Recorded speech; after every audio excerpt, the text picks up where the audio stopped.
Hey everybody, Corey here. Happy Homebrew Wednesday. Hope everyone's had a good week. Uh, First thing I want to start off with tonight is thank everyone that responded to my questions last week. I really appreciate it. Um, yeah, I do believe at least the red had, even though it still tasted pretty good.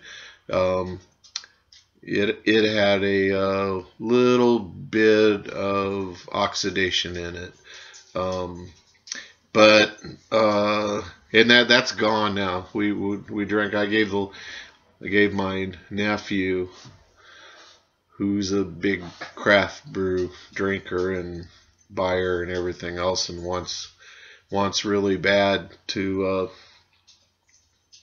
start brewing himself, but his wife won't let him. but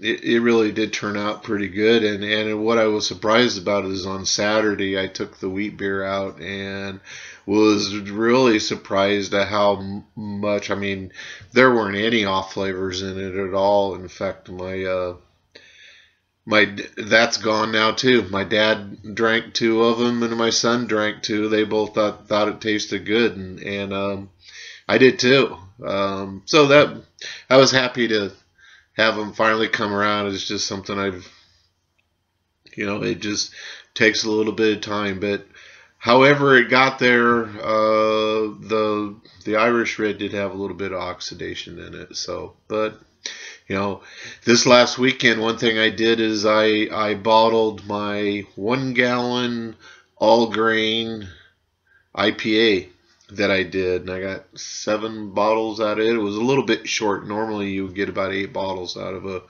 1 gallon, so I lost a little bit more to the Truber. Maybe I didn't add enough water or whatever, but I tell you what, it looked beautiful color.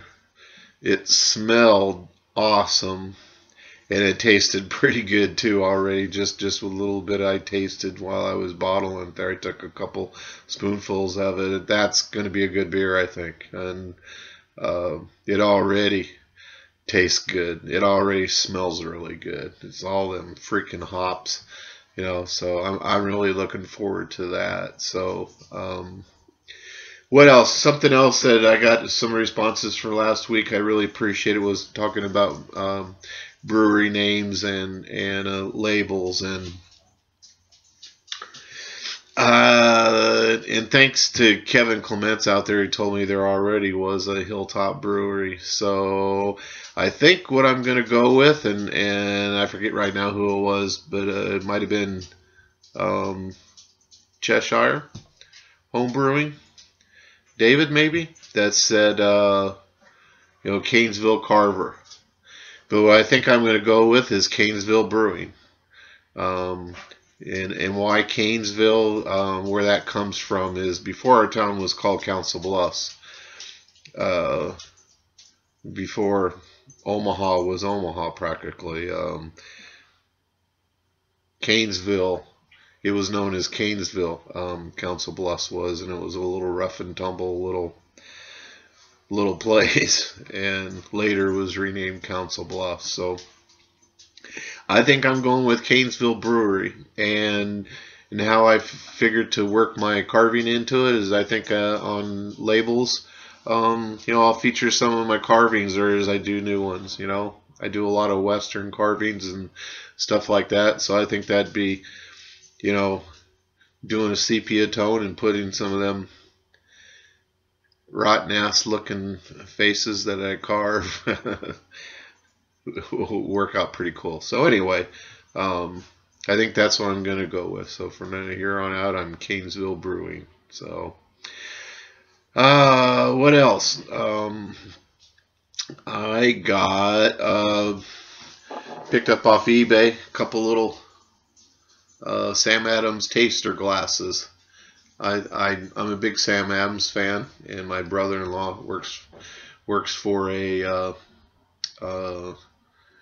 beverage company here locally, a big beverage company, and they carry all the Sam Adams stuff. And when they get the takeaways from the stores that didn't sell or whatever, they usually got a month or two left on them, and I get them, and I've gotten a lot of bottles that way. And what I really like getting is, whether I like the beer in them or not, is the what do you call it? The 22 ounces, is that what they are? Anyway, those are great. I've got a bunch of those from him. Even got a couple of the big with the that you have to put a cork in. Really neat bottles. But anyway, I like Sam. I thought those glasses were cool. So what else? Oh, my neighbor, or my old neighbor, who moved not too far from here, still lives in town, but he's the guy that kind of got me excited about brewing and everything, and he's been brewing for a couple, 3-4 years, and he's doing some brew in a bag stuff now, but primarily what he's done is extract, and he does some really good extract, because I've had them, and they're pretty freaking good. But what he's into is Belgian beers, and the big Belgians, and a couple of these recipes that he's been working on for a couple of years, trying to perfect them and everything, and they're good, and I've had them. Plus he dropped me off a little 4-pack to sample. So what we got is a Belgian blonde ale, ringing in at 7.5%. And this is the triple. Comes in right at 8.5% Belgian triple. And what he's been measuring this one against is the Westmalle Trappist brews, and I actually bought one of those, a couple of those. They're $5 a piece, just so I can see. He wants me to see if I think he nailed it or whatever. But what else we got? I know one's a Saison. This is a strong dark ale, coming in at about 8.5%. And then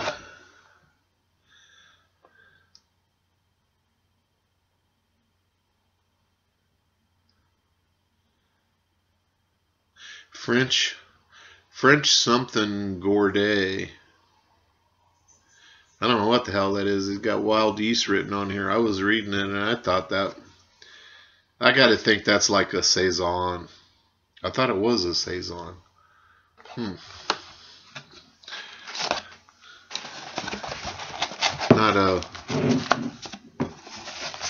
Not sure about that, but yeah. But anyway, looking forward to trying these, and I may have to crack one open tonight. But I do have brew day this weekend. I was hoping to do.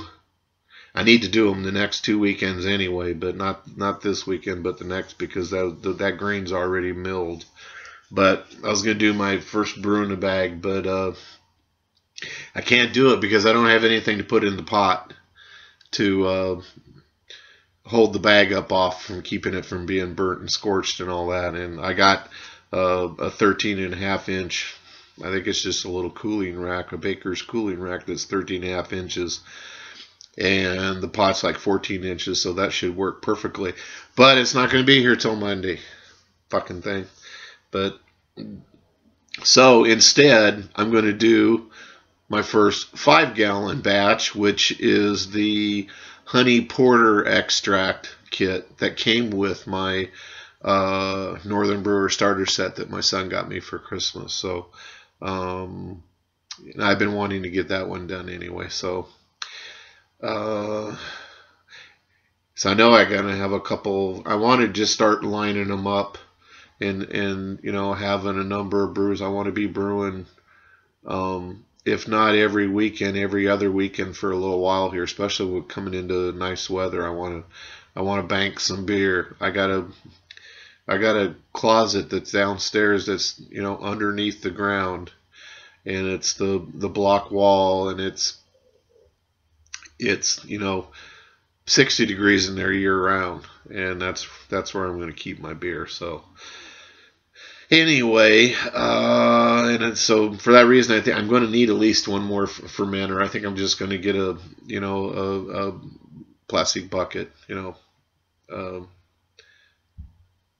I mean, I see everybody using them, so I'm, plus, you know, those glass ones I've come to find out are pretty freaking heavy. So anyway, that's really about it. I want to thank everybody for subscribing.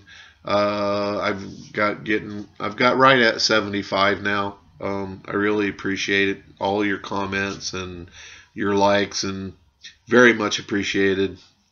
But I also wanted to give a shout out to several people that have helped me. So whether they need, you know, the subscribers or not, I'm just paying it forward. And thank you for sharing my videos and everything. So to Short Circuited Brewery, PFC Brewery, Doug there, Grant Baker, time for another one. Love watching you guys with these big fancy setups. I just love watching you guys do it. Someday, you know. TubeDinoz, I appreciate it, and along with Jason, I'm not sure how to say this, pronounce this, but it's Toews. I'm going to say Jason Toews. So, you know, and I'll put the links down there to their YouTube site. Please, if you aren't already, I would subscribe to these guys because they do good stuff.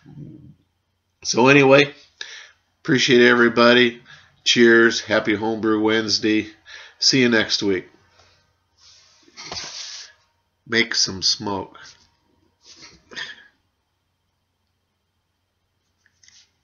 How do you shut the goddamn thing off?